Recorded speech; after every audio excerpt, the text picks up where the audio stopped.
E aí pessoal, vamos lá, tá na hora do vídeo. Antes de mais nada, peço a ajuda de vocês, por favor, quem puder. Se inscreva no canal e faça parte da família. São todos muito bem-vindos, mas vamos lá. Pandemia deixa cozinheiros indianos no Japão à mercê de chefes e do Estado. Cortes em salários baixos já significam que muitos não podem enviar dinheiro para casa. Amitabh começa o dia às 6 da manhã. Ele precisa acordar tão cedo para trabalhar como cozinheiro em um restaurante indiano, às 9 da manhã. Ele fará uma pausa de 2 horas durante o turno antes de terminar, às 23 horas. E ele geralmente chega em casa à meia-noite. É um dia longo. O homem de 38 anos de Dehradun, no estado indiano de Uttarakhand, recebe um dia de folga por semana, a menos que precise trabalhar em uma ocasião especial, como uma festa, pelo qual não recebe um pagamento extra. O salário de um cozinheiro na maioria dos restaurantes indianos em Tóquio fica em média de 50 mil ienes a 150 mil ienes por mês, dependendo da experiência e do proprietário do restaurante. Caraca, meu irmão. Como é que um cara desse consegue sobreviver em Tóquio ainda? A não ser que o chefe do cara dê muito subsídio e chame ele de... Desculpa, não vou falar. Mas vamos lá. Acho que quem acompanha meu canal deve ter entendido. Amitabh ganha 100 mil ienes. O salário mínimo por hora em Tóquio, em outubro deste ano, do outubro do ano passado, era de 1.013 ienes, o que significa que esses cozinheiros devem aproximar-se de 300 mil ienes por mês. Tá? Seria essa média. No lado positivo, seu aluguel, serviços públicos e alimentação geralmente são atendidos pelo empregador, mas a maioria deles precisa enviar entre 75% e 90% de sua renda para suas famílias na Índia. É muito trabalho duro. E isso foi antes da chegada do coronavírus. Um estado de emergência e um novo normal que ainda encontra muitos clientes de Tóquio evitando o jantar fora. Agora, de repente, tenho que ficar em casa, diz Amitabh, que junto com outros cozinheiros desse artigo, pediu um pseudônimo para evitar problemas com seu chefe. É mais estressante porque não há trabalho nem salário.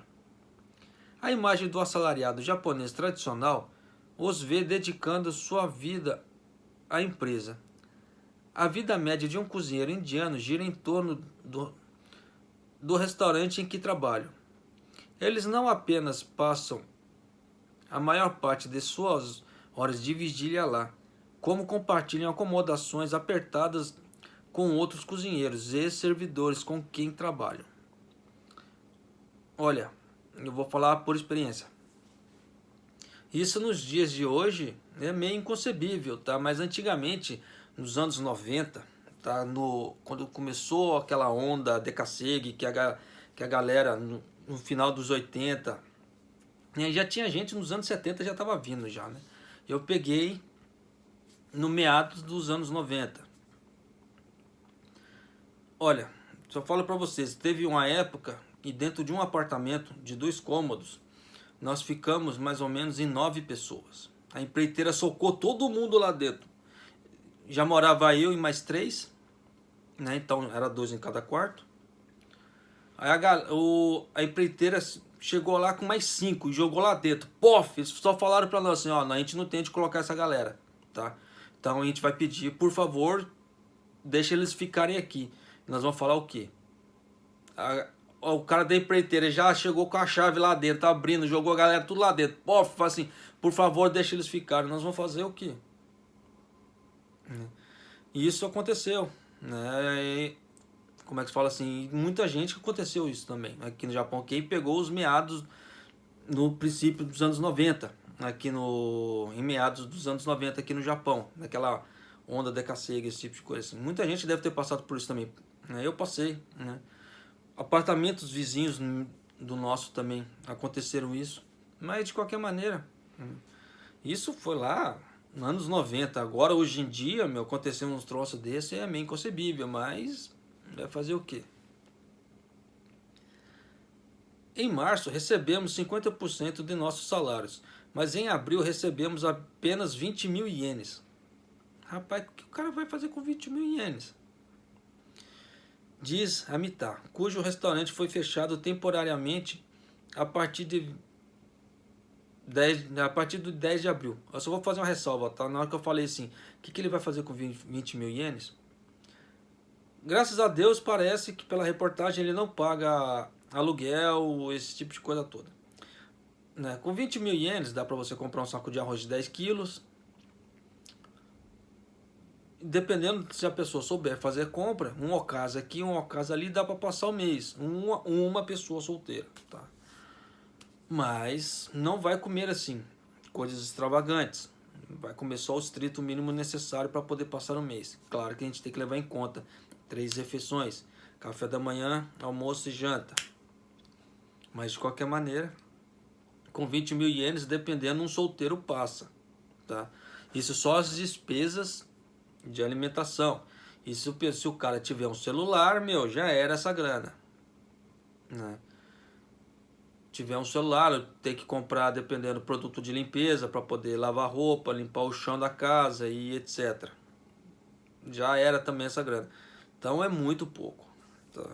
Então você vê que a exploração assim é meio ferrenha. Então, para aqueles que pensam de vir para o Japão usando aqueles contratos de trabalho, tá?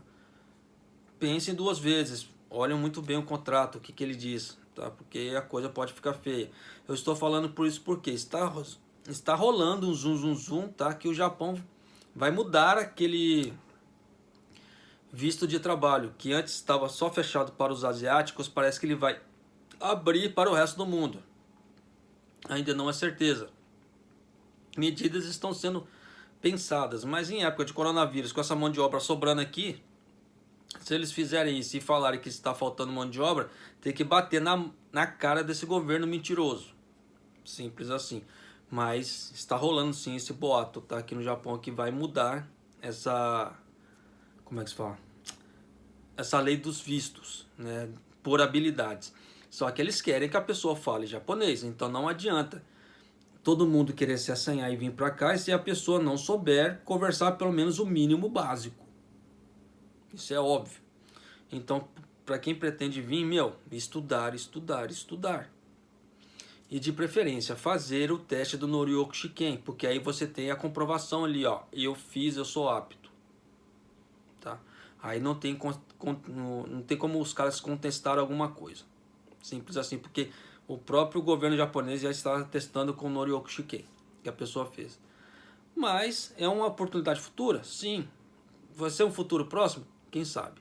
Mas vai depender muito, não só do Japão, mas como todos em volta do Japão, né? No caso da melhorar em relação ao coronavírus. Mas continuando a matéria aqui.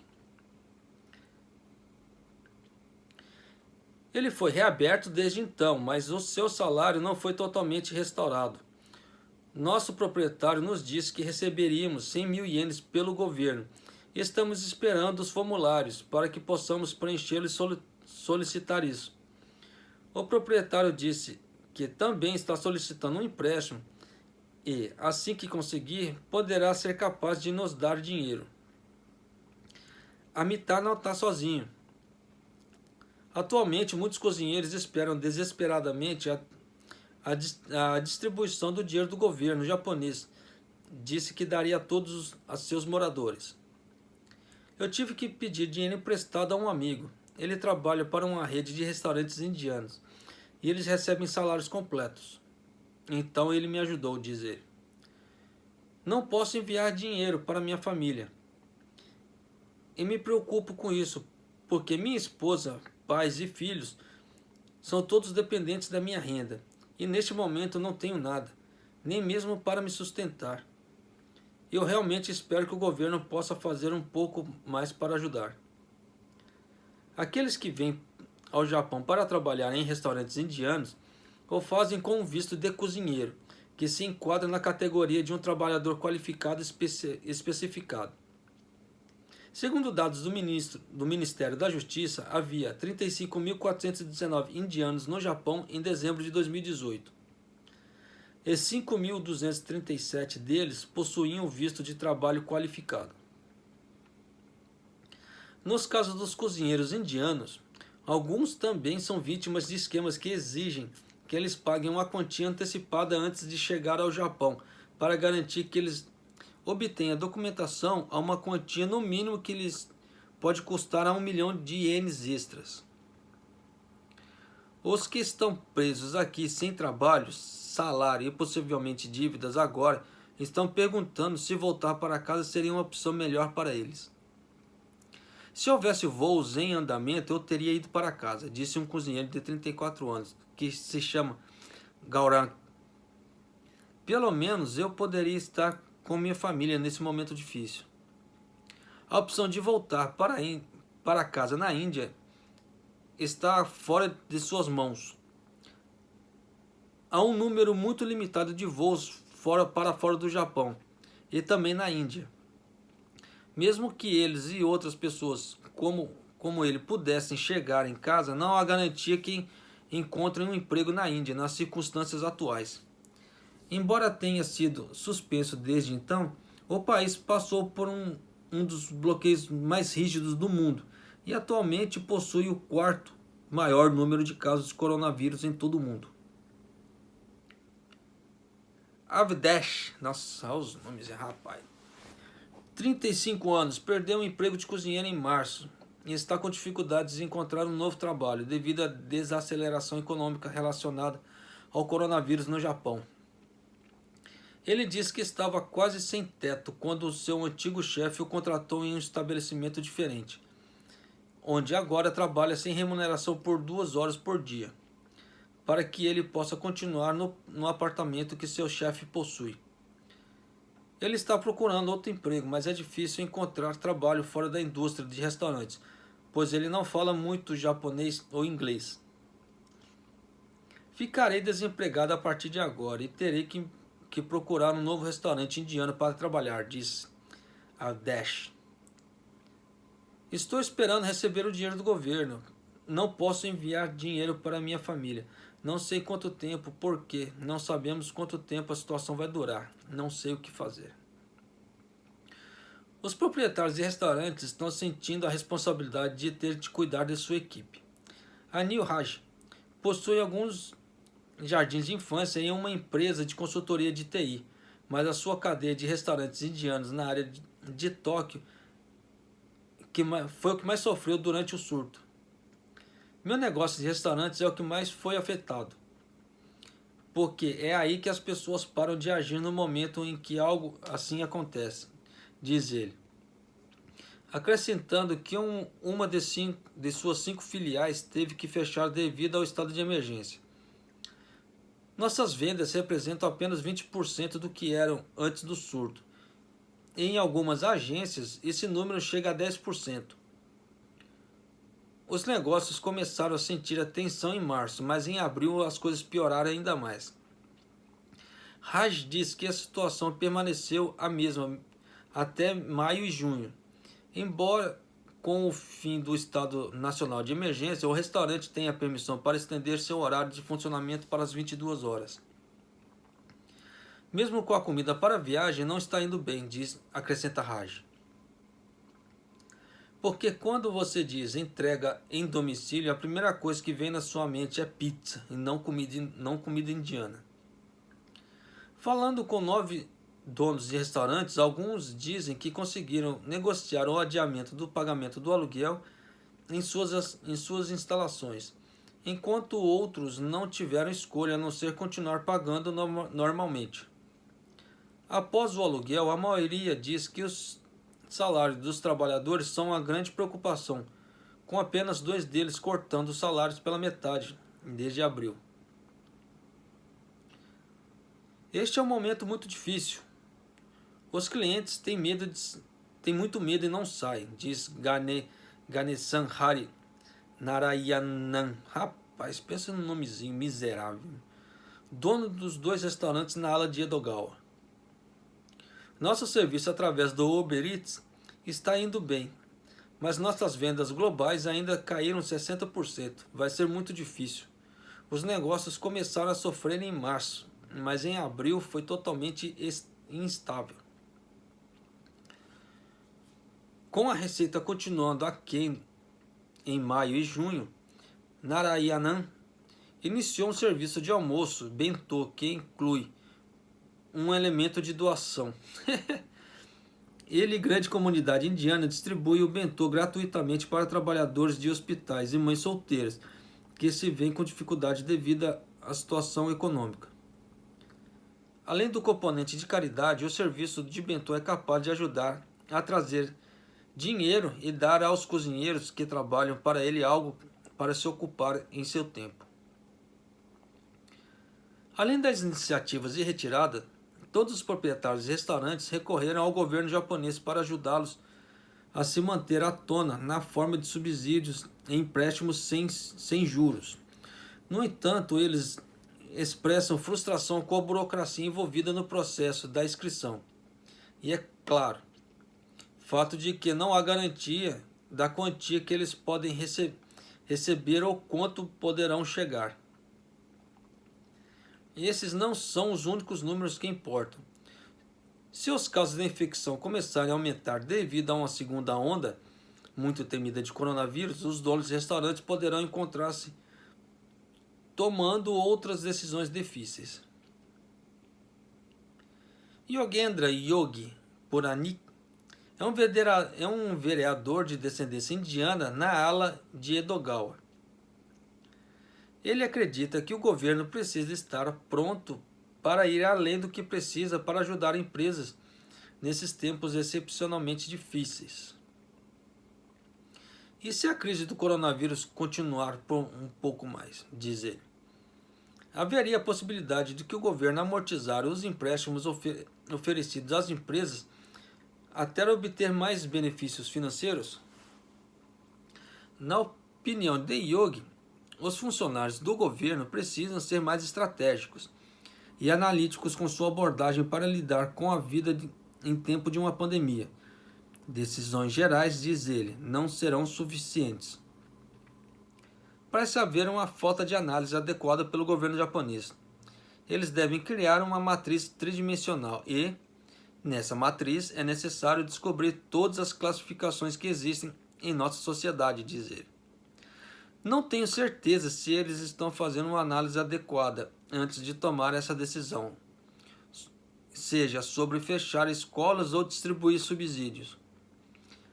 Eles precisam incluir diferentes classificações de pessoas, ao mesmo tempo considerar seus ciclos de vida e entender como a vida das pessoas estão sendo afetadas por essa situação. Pessoas como Amitabh, que são quem Yogi tem em mente. Enquanto isso, o cozinheiro simplesmente fica feliz por poder trabalhar novamente. Prefiro que o restaurante seja aberto e não esteja fechado, no caso, né? As traduções tem hora que mata, diz Amitabh. É claro que ainda estou preocupado com o vírus, mas quando eu estava em casa, tudo que eu fazia era me preocupar com isso o tempo todo. Estar ocupado no restaurante me ajuda a tirar coisas da cabeça. É bom e não me preocupa tanto.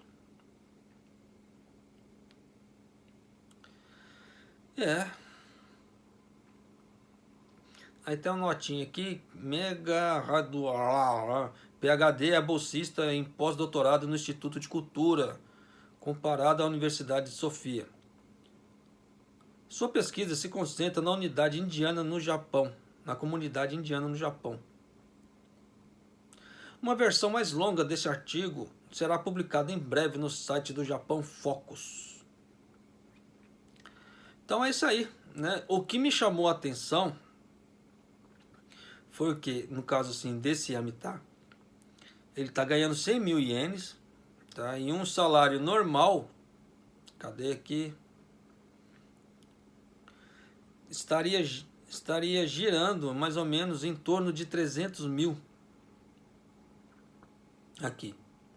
O salário mínimo por hora em Tóquio, em outubro do ano passado, era de 1.013 ienes, o que significa que esses cozinheiros devem aproximar-se de 300 mil por mês. Tá? E o cara ganha 100 mil só, né, pela reportagem. No lado positivo, seu aluguel, serviços públicos e alimentação geralmente são atendidos pelo empregador, mas na maioria deles precisa enviar 75 a 90% para casa. Essa parte descarta. Só do aluguel, serviços públicos, eu não sei o que eles querem dizer com isso. Deve ser água, luz e gás. E alimentação, o cara deve comer no restaurante. Tá? Então praticamente os 100 mil para ele sai limpo. Mas de qualquer maneira, ainda o cara está no preju. Tá? O cara está no preju porque se os indianos morar, como é que se fala assim, como eles moram tudo aglomerado ali, então se eles pegassem um apartamento por conta e dividissem aquele valor, ia sair muito mais barato para eles, ia sobrar muito mais grana. Porque praticamente se ele recebesse os 300 mil, tá? Se houvesse um rateio do apartamento, vamos colocar só ele ali. Tá? Um cara sozinho, trabalhando essa carga horária que ele trabalha, ele quase não gasta coisa em casa. Principalmente luz e gás, ele quase não gasta. Porque praticamente só vai chegar em casa para dormir. A alimentação ele vai comer lá no serviço dele. Então vamos supor, tá? Supor que uma média de aluguel, dependendo, é 45, 50. Tá? Claro que tem lugares mais baratos, mas vamos colocar assim, sem transporte, custo de transporte, se ele tivesse que pegar metrô, esse tipo de coisa. Faz de conta que ele tem uma bicicletinha sem vergonha. Então ele vai trabalhar de bicicletinha, então custa zero. Então, coloca mais ou menos 40, vamos colocar arredondado, 40 mil de aluguel, tá, para ele. Aí você pode colocar, como o cara trabalha muito, gasta pouco, você pode colocar 10 mil ienes para água, para gás e dengue. Ou vamos colocar 15, tá? Vamos colocar 15 porque aí fica água, luz e gás incluso, que é uma média de um solteiro que trabalha aqui no Japão. Claro que tem pessoas que gastam menos que isso, mas tem pessoas que gastam muito mais também. Vai depender da forma que a pessoa leva de vida. Então, 40, média de 40 no aluguel, mais 15, 55 mil ienes. Praticamente ele vai comprar as bugiganga para ele comer, que gasta 20 mil ienes para ele colocar umas bugiganga para ele comer dentro de casa, já que ele tem alimentação no restaurante. 75 mil. Aí se ele, desses 75 mil, que mais que eles falaram aqui? É só. Então, se ele recebesse 300 mil, tirava 75 mil, quanto que não ia sobrar? Né? Ia sobrar mais de 200 mil para ele na mão, limpo. Né? Claro que teria que pagar impostos, esse tipo de coisa, mas de qualquer maneira, né, se colocar pelos números da reportagem, é uma diferença muito grande no salário do cara. Por isso que eu falo para vocês, se a gente fazer isso é com uma análise rápida, tá? É bem superficial. Dá para melhorar esses números como dá para piorar também, mas isso é uma média só.